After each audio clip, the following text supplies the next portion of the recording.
بسم اللہ الرحمن الرحیم۔ کوئی بندہ من ترک شیئا للہ، جو اللہ کے لیے، اللہ کی رضا کے لیے کوئی چیز چھوڑ دے تو عوض خیرا منہ، تو اللہ تعالیٰ اس کو اس سے بہترین عطا کرتے ہیں، بہتر عطا کرتے ہیں، اچھا عطا کرتے ہیں۔ نبی کائنات صلی اللہ علیہ وسلم فرماتے ہیں، زبردست حدیث ہے، اور یہ وہ حدیث میں سے ہے، ان حدیثوں میں سے ہے جن کے بارے میں امام احمد، امام الشافعی رحمہم اللہ فرماتے ہیں کہ یہ 3 حدیثیں ایسی ہیں جو پورا اسلام اس کے اندر سمو دیا گیا ہے۔ 3 حدیثوں میں سے ایک حدیث یہ ہے، چلے میں بیان کرتا ہوں۔ ایک انما الاعمال بالنیات، عمل کا دار و مدار، اس کی قبولیت کا دار و مدار نیت پر ہے۔ کتنا بھی اچھا عمل کرے، نیت خراب ہے تو وہ عمل بھی خراب ہے۔ نیت اگر آپ کی ہے کہ اللہ کی رضا، تو اللہ تعالیٰ اپنی رضا دے گا۔ نیت یہ ہے کہ لوگ خوش ہو جائیں تو لوگ خوش ہوں گے، اللہ کی رضا حاصل نہیں ہوگی۔ یہ ثلث ہے، یہ ثلث اسلام ہے۔ دوسرا اسلام، دوسرا ثلث یعنی دوسرا 1/3 حصہ اسلام کا، وہ اس حدیث میں ہے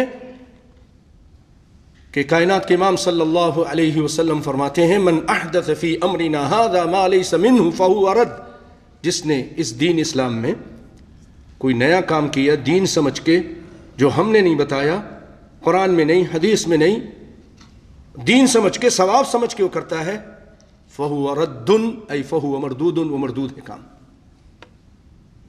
مردود ہے، کرنے والا بھی مردود، وہ کام بھی مردود، اس کے منہ پہ مار دیا جائے گا، اللہ کے یہاں قبول نہیں کیا جائے گا۔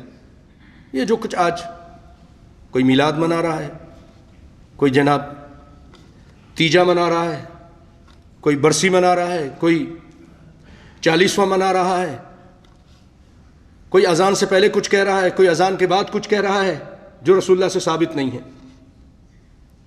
اس طرح کے یہ بہت سارے کام جو آج ہمارے ہاں رائج ہو چکے ہیں، جو قرآن و سنت میں نہیں ہے، بدعت ہے۔ تیسری حدیث یعنی 1/3، پھر 1/3، پھر تیسرا 1/3، تیسرا تہائی، وہ یہ حدیث ہے، ان الحلال بین والحرام بین، حلال بھی واضح ہے دین اسلام میں، حرام بھی واضح ہے۔ زبردست حدیث ہے یہ۔ وبینہما مشتبہات، اور ان حلال و حرام کے درمیان کچھ چیزیں ایسی ہیں جو مشتبہ ہیں، بہت سارے لوگوں کو نہیں پتہ چلتا، بڑے بڑے علماء کو معلوم ہوتا ہے، عام لوگوں کو نہیں معلوم ہوتا کہ حلال ہے کہ حرام۔ شک والی چیز آ گئی، شک ہو تو اس کو کیا کرنا، آگے سنیں۔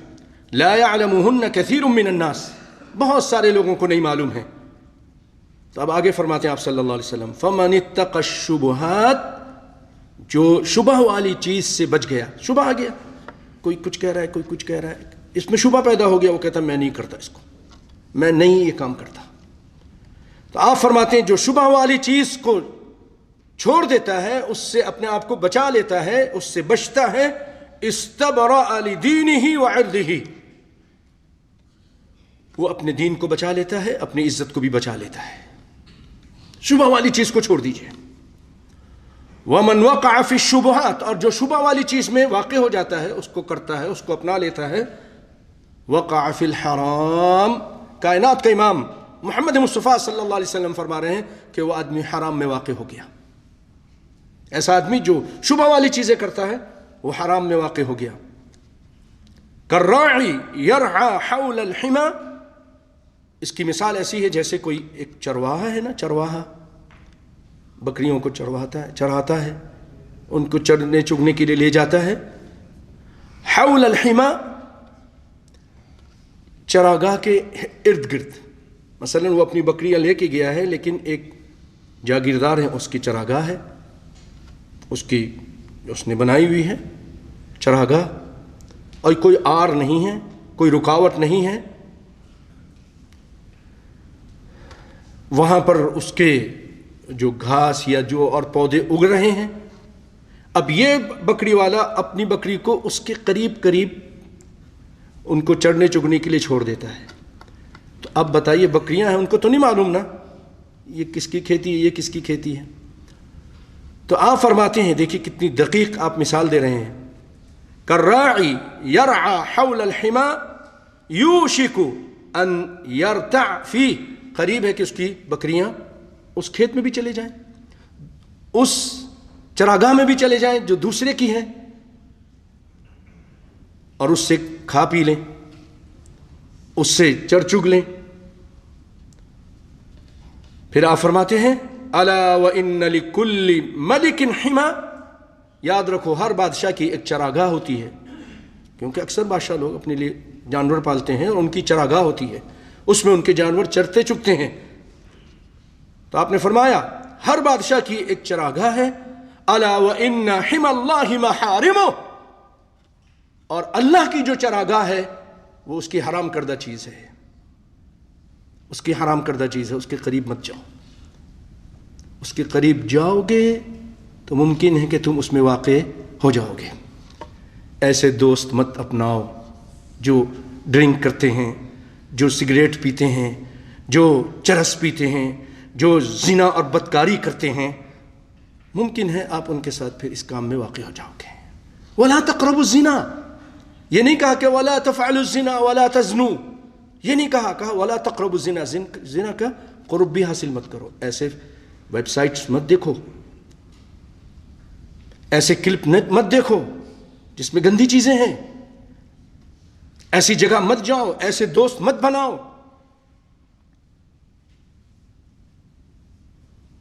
تو ممکن ہے کہ آپ اس میں واقع ہو جاؤ گے. کتنی دقیق آپ صلی اللہ علیہ وسلم نے مثال دی بھائیو. اسی لیے برے دوستوں سے بچیے، ایسے کام جو آپ کو برائی کی طرف لے جائے اس سے بھی بچیے، ایسی جگہوں سے بچیے، ایسے ماحول سے بچیے. یہ بخاری اور مسلم کی روایت تھی.